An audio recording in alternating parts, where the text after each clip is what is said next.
Twitter, also known as Temi, but I'm not rolling alone. I am with the award-winning Joshua Nguni, aka Mfunda Smilan, aka you can call me whatever you want to call me. That's a bit much, don't you think? Well, I like everything with a whole lot of extras, extra cheese, extra perchy, that's how I roll, extras. Well, moving on. Thank you for joining us to Style Up, powered by AIDS Healthcare Foundation. Please tell us more about what Style Up is. Well, Style Up is a new program, and this is our very first episode. Thank you for joining us, and we want to discuss a whole lot of issues, social issues that are pertaining the youth. We want to empower them into a different, better generation. What else would you want us to discuss? Issues such as health. Yeah, there's a whole lot of, so please do not change the dial. Stay tuned, and we're going to give you a whole lot of information because we have an important guest tonight. So stay healthy, stay woke, and stay safe.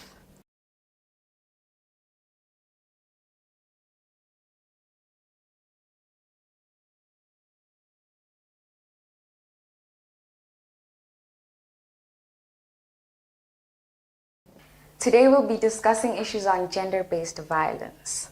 And well, like for us, we have an expert from the Ministry of Health, and it is the Mrs. Well, I suppose I look too young to be a Mrs. You are, here. actually, you are. I'm going to be young at heart. Always forever. Right. I'm Nozipo Mota, Mrs. Nzuza, from the Ministry of Health under the Sexual and Reproductive Health Program. I am tasked with coordination of GBV, the clinical response by the health sector. Yep. Thank you for joining us today. We're very excited to have you here today. Now, as we know, government of Eswatini is contemplating on declaring gender-based violence a national pandemic. Now, from this background, which signifies the magnitude of gender-based violence in the kingdom, what rate would you say that the impact of gender-based violence has made on young people, especially young women in the kingdom? As a government, probably wouldn't want to contemplate. I would actually be declaring it as a pandemic. When you consider some of the surveys that we've done, household surveys such as the SHIMS, which we do in the country, we did in 2016, epidemiologically we say anything above 5% proportion, it's a pandemic in our scope as a health sector. But then now that's me talking on behalf of health. I'm not talking on behalf of the entire coordination of GBV. But then one would really like to know, especially someone who's sitting at home and watching the show, or maybe from the comfort of their offices. It's diverse. Some of us really miss it. How would you explain, if we would go into detail? The first question would be, what is gender-based violence? Okay. I guess different people explain it in very diverse. I always like to simplify it. It's a question of the dynamics of a male and a female in a society, how society perceives it, and then how then perception creates a vulnerability pocket, which then we define it as gender-based violence, because how you perceive me as a woman in society, I might actually feel, no, you are offending me to some level. However, then that scales up into how much magnitude of that is affecting the entire population. And if it's compromising into the economic value, the health outcomes, then it becomes a big concern even for government, because now it has to consider progress and growth for the country. Well, SWAGA actually released that 1 in every 3 girls in Eswatini under the age of 18 are prone to experience gender-based violence. Now, according to those statistics, what do you think are the issues that cause this gender-based violence, as you explained? There are too many dynamics at play, really. GBV, it's a social ill, basically, that has many consequences. And part of the social ill can be socialization, upbringing, pressures, poverty as one of the key drivers. And as much as sometimes we look at poverty as one of the key drivers, the ones that are most affected at times are the ones that are able, they're working, they're in the working class, because now they are learned. They know the repercussions of reporting. They know the stigma that walks around with it. Then it becomes a bit of a compromise, and as such, then we get to have the data that says poverty can be the lead cause, but then others that suffer, as I've said, from the data that I have with SHIMS, the ones that are educated, the ones in tertiary, are actually quite vulnerable into GBV. But now, why specifically? Because ordinarily, anyone would say those that are in tertiary are more educated and they'd really be more responsible. Do we have an alluding factor as to why we have those statistics in colleges? I think we'd have to explore that further. For now, I could just share a hypothesis into the whole situation. When you look at tertiary and when you look at why you go to tertiary, your intentions are to move up from point A to point B and be somebody. But now the drivers that get into there, some of the violence that they experience are not voluntary, and others are sort of like, others classify it as consensual, but then the behavior aspect is not informed by the intention behind it, like the approval of the mind, approval of the feeling about it. For instance, if I am at varsity, I'm from a family background that probably cannot afford to sustain, and I have a government system where scholarship takes about 3 months to come in, then I'll probably look into where would I get the finances to sustain myself interim? Will I be doing that intentionally because I'm volunteering into the situation, or will I be doing it because I have pressure and I still need to keep my grades in class? I still need to eat, I still need to feed. And I'm thinking it's going to be a quick fix and come out on top of it. But the end consequences is we never really come out on top. So then how do you think young people can actually prevent these gender-based violence issues from affecting them? The young by themselves cannot. We need to have an integrated approach. We need to have so many collaborators from family perspective, community, including the institutions where they are actually housed. Even your own government, it has to provide some intervention means as to what are the drivers. Look at the drivers, because they're not intentionally doing this at their own flavor value, if I was to put it that way. I mean, like, if you recall back when I was still at varsity, I think there was a time where they used to call it August Rush. And I think we've been through August Rush. I know what August Rush is. It's not when a you movie. look at it, it's not a movie. When you look into August Rush, the back of your mind, you're like, you're the flame of the moment. You're a first year, and you're the in thing, fresh off high school. No, the Flavors Rush is more about young boys or men tapping into the young girls that are at the varsity, taking advantage that it's their first time exposure. They are there without finances. So it's easy to manipulate and coerce. And then when that fever passes, then that's when you realize that I was actually a short-term version. Then there's another rush for the next one. Basically the intro. So that's the intro. But when you look at it now that you've you passed that phase, you're like, how many women were violated there? How many young boys were subjected to cougars? Well, we're cougars now. And in fact, to cougars it seems at that like time. Young women don't even know when they're being coerced. It kind of just seems like a norm that they fall into when they come straight out of high school and they go into university. It's just then the cycle keeps on going on and on. Because what she's saying is very important. Sorry, I had to nibble on that. I'm on the same thought pattern. Is the Ministry of Health doing something in as far as transitioning is concerned? If you're moving from high school straight into varsity, is there any program that's there that's going to basically transition these young girls, these young boys, into preparing them for the next life? Because varsity, that's a dog eat dog. It's dog. You know? And if you haven't been given or equipped with the means to survive from a kaya, you are most probably going to be prone to August Rush. So is the Ministry of Health doing something about that? I think I mentioned earlier, it needs a multi-collaboration, because the health sector would come in and give us, or give them the health aspect, what are the health consequences, what is the impact of that gender-based violence that's happening at varsity, long-term, short-term, what lifestyles are they anticipating, what risk factors are they expecting. But then we cannot tap into the social aspect. We need social welfare. Yeah. So social welfare has to come in and play a certain role. We need law enforcement that's going to make people feel they can still feel when they've been violated, vulnerable enough, and still make a case about it and not be subjected to ridicule, to saying, but there was some guy that you were interested. Yeah. I did not tap into that. I wasn't anticipating or expecting the consequences that happen. And then going back to families as well, the community that we live in, we need to have an active role. It's a pity we live in a society where a child, it wasn't just a family thing.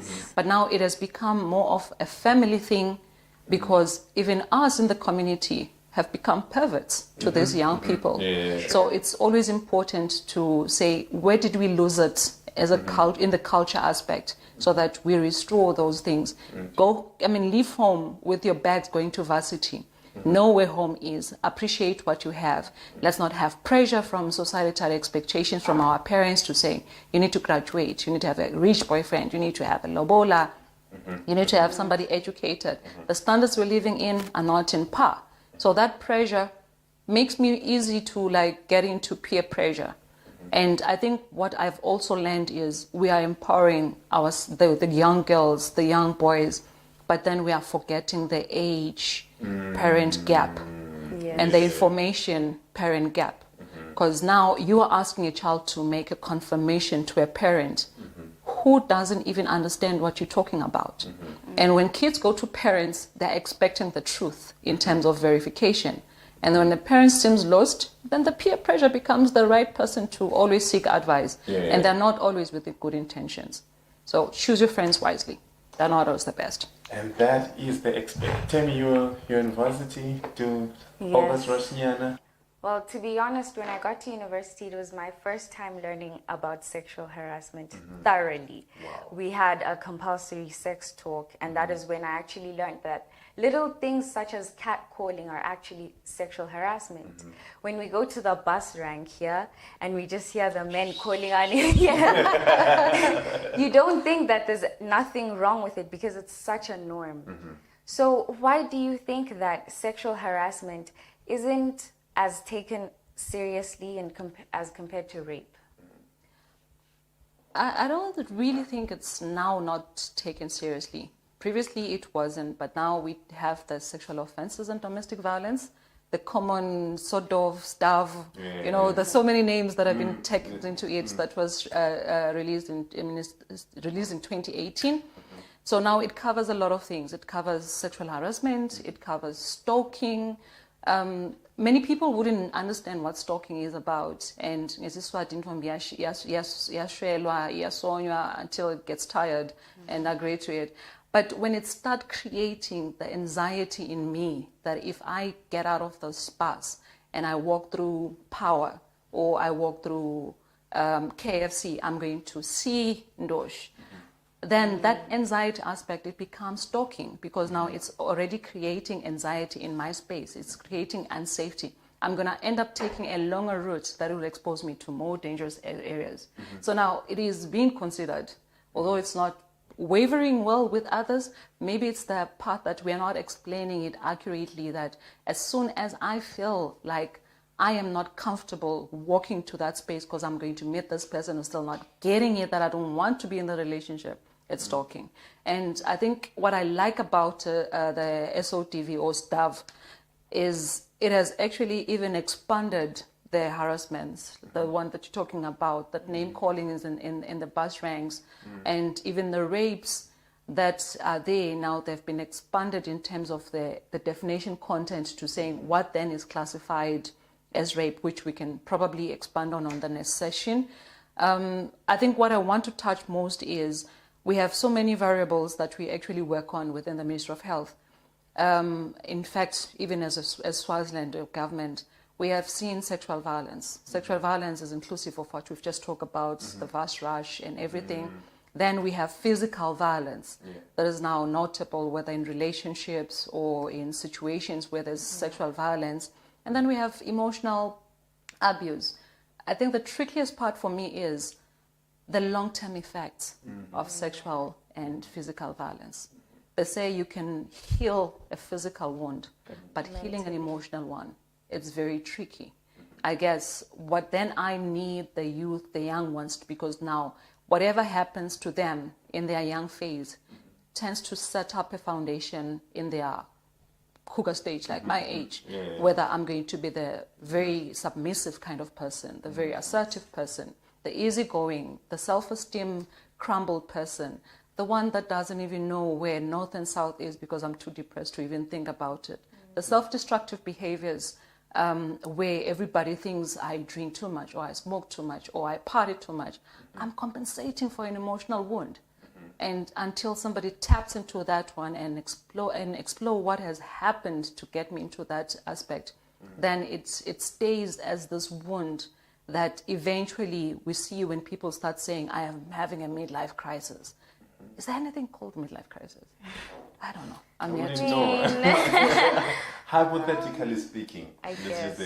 Yeah, but clinically for me, I call somebody with a midlife crisis with a long-term train of traumas, then suddenly finding their space to offload because now they can stand, they can face somebody, they can make suggestion, they can say no. So now you're buffering that person with somebody who's basically trying to have a voice in the situation. Yeah. And I think there's too many things that we need to be advising to the youth, especially when it comes to the issues of sexual violence or the physical violence or the emotional violence. It bears so many consequences. Clinically, I would say when somebody is sexually violated, it's important they seek either medical services or they go to law enforcement, which is police, as soon as possible. Yeah. Reason being... Do we have a stipulated time? As soon as possible. It's very difficult to put a stipulated time because others will feel they're falling off the bracket. Oh, okay. But for me, soon as possible is it must be within 72 hours. Okay. But then now you need to factor in the emotional aspect. Oh, yes. It may actually make somebody not even be able at that time while they're still brooding within. So as soon as they're feeling they can go, they must go. But would like to have them within 72 hours. And I'll tell you why. Why?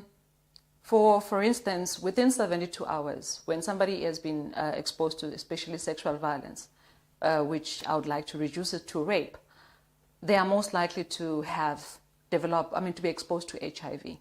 I need to be able to manage the HIV before the person is HIV by preventing it. I need to make sure the person does not get any STIs if the person has been sexually violated without a condom. Or even if it's with the condom, you know the rush move. Sometimes the condom might split, might rupture or whatsoever. I need to make sure that they are covered from the STIs. Because STIs, when they're untreated, for some people it can cause them infertilities. And then when you look at it, then you want to make sure somebody doesn't get pregnant. And for me to prevent the pregnancy, it has to be within 72 hours. Because now I know what then can be given. After the 72 hours, there's very little medically that we can do. But that doesn't mean we cannot do anything. We can still manage now the complication. But it's easier to live with the trauma of one incident than to live with trauma of now being raped, having HIV, having STIs, inability to have children, and then now getting pregnant with a child that the father either you know but you despise because it wasn't consensual, or you don't even know who the father is.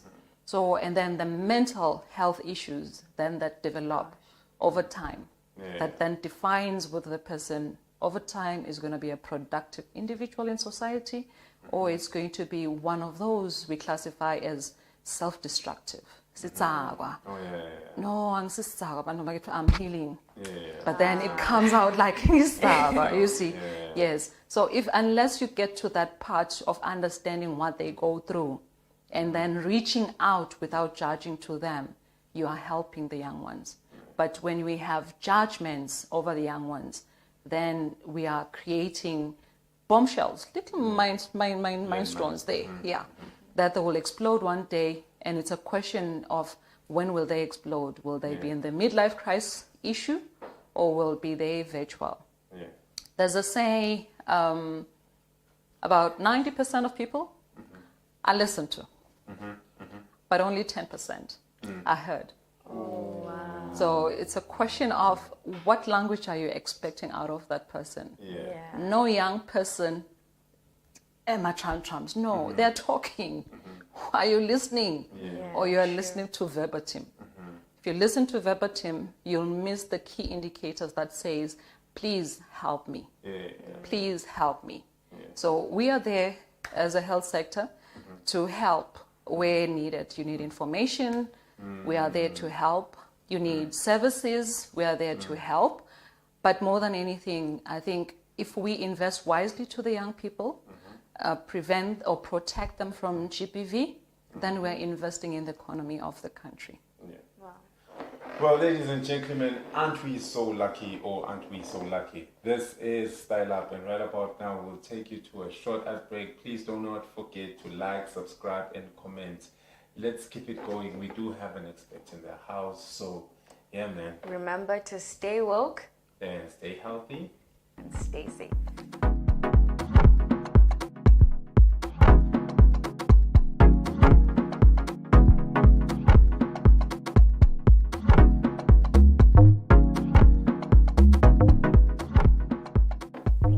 Welcome back. Before the break, we were talking about sexual violence issues, university problems in university. August rush, eh? Yes. August rush, Cougar August Town. rush. Yeah, And now we'll talk about the drivers Yeah, of man. gender-based violence. Yeah, that's actually true. The drivers, do we have any specific drivers to the gender-based violence? Because personally, I saw it on Facebook a couple of days ago. Could say, is the G in GBV, or does the G in GBV stand for girls? Because what happens mostly is that men get violated, but when they report these cases, 9 out of 10 times it doesn't turn out the same way that it will literally turn out for a man. That's very true. So what are the drivers? Are you guys doing something about it, or is it a gender thing? Within the drivers, it's a broad thing. And I think I articulated that when we started to say it's broad. It starts from family unit, and then it gets to community, and community is diverse. It can be community where you grew up, it can be community in terms of churches, it can be community in terms of the institutions where you're learning, and it can be community in terms of the workplace where people are actually placed. It's a community as well. So now when you look at the drivers, like you're saying, there's Cougar Moments Adversity and there's the Freshers Moment, which is saying both boys and girls are actually violated. It's just that one comes up with the long end, comes in the long end of the whole problem. So I would say that too many dimensions. Some of the key drivers that we have seen is poverty. That should not be underscored. And at the same time, it shouldn't be overrated. Like I said, even the ones that are well enough are actually exposed to GBV. But poverty has been showing to be one of the key drivers of GBV. Somebody who's actually from a very impoverished end is likely to want to look at means to get out of there. And then there are those who are perverting out there, who are looking at opportunities to pounce on this one who's in a vulnerable spot, and then they take advantage of the person and subject them to things that can be humiliating, that can be violent, that can be denuding to the person long term when they are sitting and thinking about it. And other aspect is our social expectations. As a young girl, you're expected to grow up, find a relationship, get married, have kids. Those things tend to create certain pressures in the relationship. If you are doing it in the scope of not just being you and your partner in the relationship, but now looking how to please the family. And I think families are doing so much damage that it feels like it's a I don't know how to term it. Kohlisela phasi likhala kini if you marry to somebody longena tinkomo. Yeah. And such that it even creates the divide among the siblings. Yeah. And when there's a divide, my younger sister would probably be compared to like Ulocholiwe, and I'm like the auntie in the house. You know, auntie is insulting until you're an auntie. Yes. I know aunties. When you're called an always have auntie, something to say. until you reach that stage where you're like, yo, call me auntie, I'm okay. It's emotionally traumatizing. And GPV has a tendency, what we call a shader of a shader, where the person who's been violated has a tendency to violate the ones that are actually submissive to them. And then the ones that are submissive will also violate somebody So it's and just beneath a them, continual compensating cycle. for everything. So anyway, coming back to the social expectations, other people get into relationships they're not intending because that person has something potentially to provide economically to get them out of the poverty situation, because the family will not be accepting of somebody who doesn't have the equal ability to extract everybody out of the poverty environment. Then what it creates is the emotional balance between those two people, which eventually will explode starting from the emotional aspect, and it ends up into physical blow. And when it gets into a physical blow, then there's the time when people now are starting to hit each other, to insult each other, to demean each other. And that's another form of the opportunity in terms of violence. And we also have the societal expectations to, like, a boy child must know how to engage sexually. Like, I don't remember a class called Sex 101. Ever. But the boy child is expected to know. And What to do. yes, and it creates anxieties among, if you talk to the boys, yeah, you're a boy. I'll talk. You're a man. When you're there with your girlfriend and she's expecting you to do know all these things, to everything. know Yeah. everything, the anxiety that builds, your failures, you like become the ridicule to the girl and the girl's friends. And then from there, you stop defining yourself as somebody who values women, because they've actually devalued you first. And then it becomes a roller in terms of GPV. I know many people not like what I'm saying, but it's true, it's a fact. And then I think earlier on I was discussing with the colleague to saying we must also look into, as much as we're looking into reducing teenage pregnancy among girls, has anybody thought about this boy child who suddenly is a father? Thank you. Thank you so much. Who suddenly is a father, unwilling, unwanting, Yeah. unsure. Yeah. And then the sudden pressure of expectation. You're a father now. You have to play a fatherly figure. Those pressures, they are mounting emotional outbursts in between. It's going to blow on somebody eventually. Because what normally happens, as you're touching on it, what normally happens is the boy child normally makes their sexual debut is actually early. And 60 to 70% of the time, it's usually with an older. The cougar. Yeah. Yeah. So They that- lose their virginity early. to an older person. It's like an rarely do expectation in high school. Yeah, rarely do they debut with someone who's their age. Speaking like you have been a father at a young age, are you? Well, I wouldn't. Anyway, we're not here to talk about you. We're here to discuss what are some of the pressures. But- So that's a building pressure for the male child. And us ignoring the vulnerable pockets of this young child, we are creating another trend of GPV that we don't know how it's going to explode when it comes out. The girls are empowered. They know their menstrual cycle. They know their full hygiene. They know how to talk to a boy. They even point a finger like that. But then now, you are a boy or a male that doesn't even know how to respond to the sudden emotion, the sudden words, the sudden overwhelming world. And somehow it's going to land left or right. I'm not justifying what men can do. Yeah. I'm just saying out there, we need to saying they are responsible for their action, but who's the pervert as well?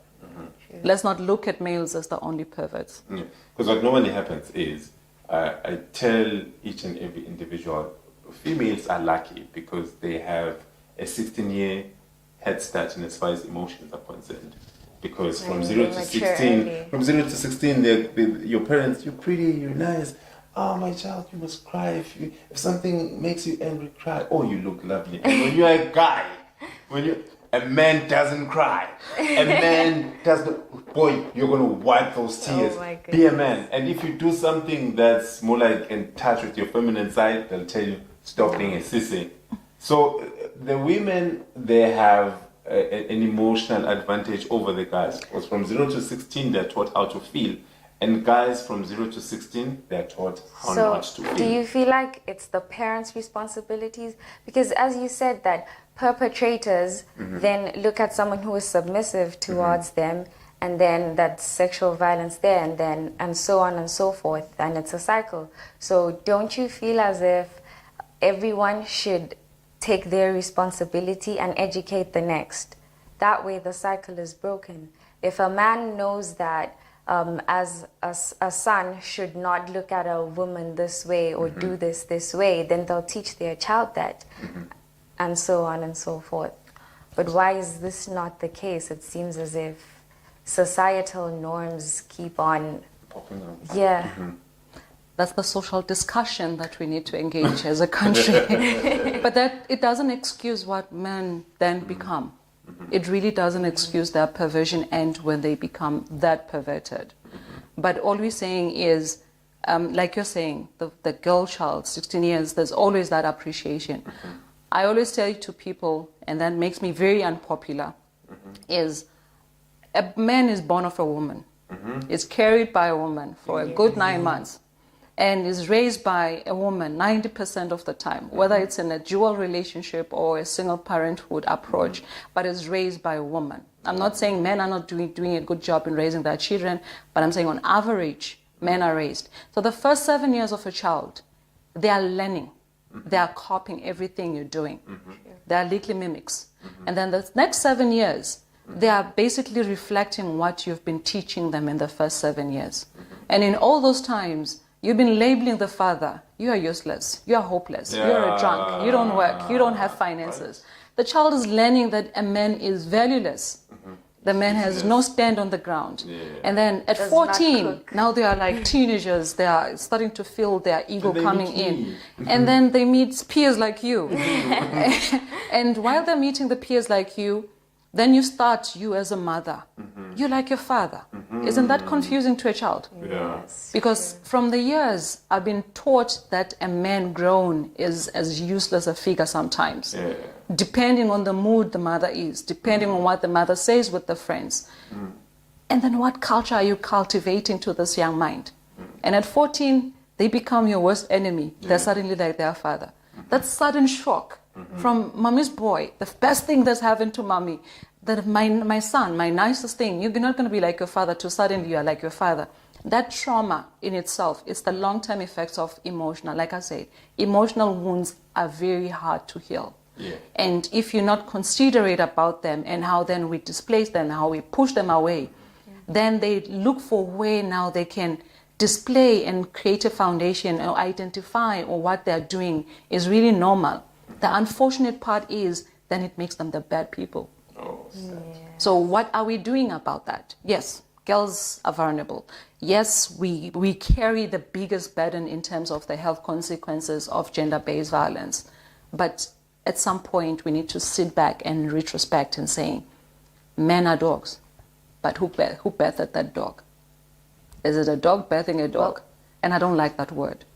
I wish people would take it off. There's no human that's a dog. But that's the language. I need to put it as they say it, because that's a language people are always identifying. The moment the man does a bad thing, that animal, they do a good thing, there's no appreciation.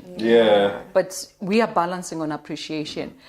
In any case, like I was saying, there are too many drivers into the sphere. And one of them potentially coming to rise is how much we have empowered one end, whereas they're still under the control of parents. So now you have empowered me to say yes, but you've created me to be submissive still to my parents. So now that's reflects. It's kind of like confusing to so many. I had a colleague whose daughter once said to her, "Mommy, I don't understand. You are creating me to be this powerful woman, this strong woman, this very, to-go girl. But you know, you come from home. I mean, you come from work home and tired. You're telling me you're too tired. You want to put your feet up and everything. Daddy comes home, wants tea, and you're brooding and making the tea. And you're like, your father is this. You're brooding. But the moment you're saying, Lungi, please wash the dishes, and I'm brooding, you're like, this is my home. If you don't do this, you're going to get out. Yes. So you're grooming this girl child to go and go out, to be submissive, whereas you are actually exposing them to violence. So that's why I was saying some of the issues start from home. What are you doing from home? What are the mixed messages you're creating from home? Just as I've grown up knowing that I have to learn how to cook for my husband. Not necessarily because cooking is a life skill that you need, but I have to cook so I can feed my husband. Right. Not even just my family, but my husband. But then that becomes a perceptual angle. If I'm doing it from my feel, from my happy end, it's okay. But if I am doing it out of pressure, then it depends on who's looking. But the bottom line is, how am I feeling? Because those are the feelings that actually becomes a problem. And then other drivers are the peer pressures. We are such beauty parents. I'm one of them. Look at me. I'm here. I'm still working. But when we get home, we can't differentiate the time break to be with the kids. They end up lonely. They end up being alone. They have no one to talk to. And now, what then are you saying to this child? Go find somebody who can engage with you. Go talk to somebody who can engage with you. Are the ones I'm going to engage with the truthful people, the good friends?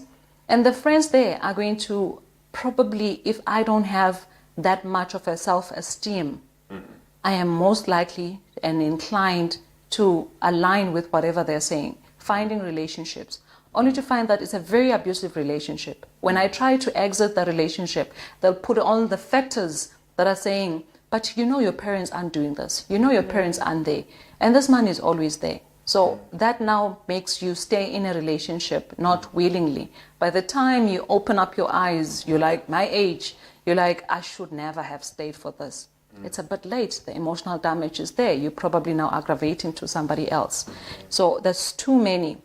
Early marriage, as I come to a bit of a wrap around the drivers, early marriage, early childbearing creates a lot of pressure, young people. Be ready when you want to get married. Be decisive when you want to have children. It's an emotional issue. It takes a lot. So that can also drive people to a gender-based violence aspect. Wow. Ladies and gentlemen, you heard it once again from our NEET expert. The first time it was just an expert, but now it's a NEET expert because she comes with a whole lot of experience and a whole lot of information. So please do not change the dial. Keep it live and locked in. Don't forget to subscribe, like, and comment on our channel. Style up. We have to stay safe, stay woke, and stay healthy.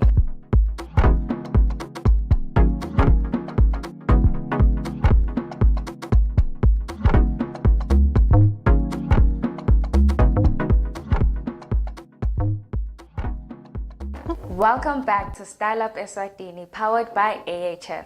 Now we will be looking at an overview of what strategies government has implemented in order to deal with gender-based violence issues in Eswatini.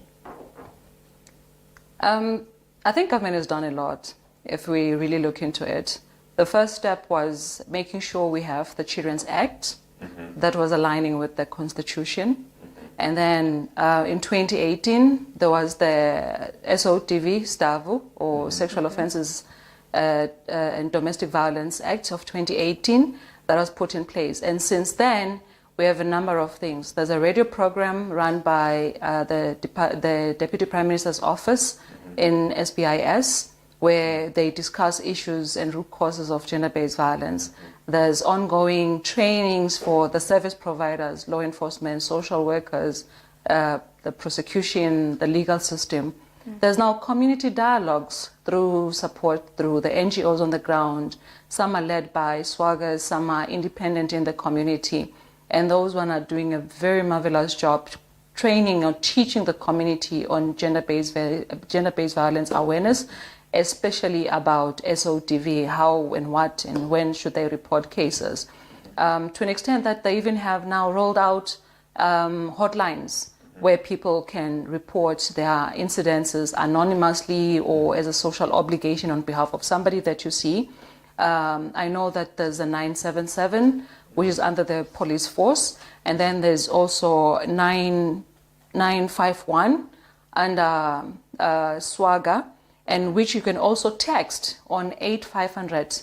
Send an SMS, text or something to report something on SWAGA. They actually very proactive in their response. Yep. It's actually a wonderful overview, and we're excited and very, very excited to have had you on the program, because some of this information, I don't know, where were we going to even get it? So I did not know over half of the resources that Eswatini actually offered. I honestly did think we were alone to a certain extent. I did not think that we had all this information readily available to us. So thank you so much for coming here today. We really appreciate it. Thank you for sharing. We really do hope that the viewers at home and of course around the world are not going to miss this episode and value of information. Don't you think? Yeah, it was very valuable. Well, you cemented it. You called me an expert. When I just had experience in working. You just put pressure to deliver. I mean, you delivered. So it was really a pleasure, and I'm hoping what we have shared, people are taking it into consideration, and then it's probably through their reviews, their feedbacks, it will inform us what next steps that we need to maybe cover in terms of our GBV. And it also tells us, what I'm saying is that realistic as it is expected on the ground, so that it informs even government to saying, yeah, you're talking so much, but we don't see anything. Or you're talking, hey, you're wonderful out there. So you the viewers are the ones that gives us feedback. Without the viewers, we don't know whether we are doing the right thing or sisemeneni. Yeah, man, you heard it from the expert. It's me, Etso Dosh, and don't forget to like, subscribe to our channel. And I'm going to take it over to the beautiful Miss Timmy. Style Up Eswatini is powered by AHF, and it can be found on YouTube and Facebook. Thank you for tuning in. See you guys next week at 17:30 p.m. Stay safe. Stay woke. And stay healthy. Until next time. On Style Up.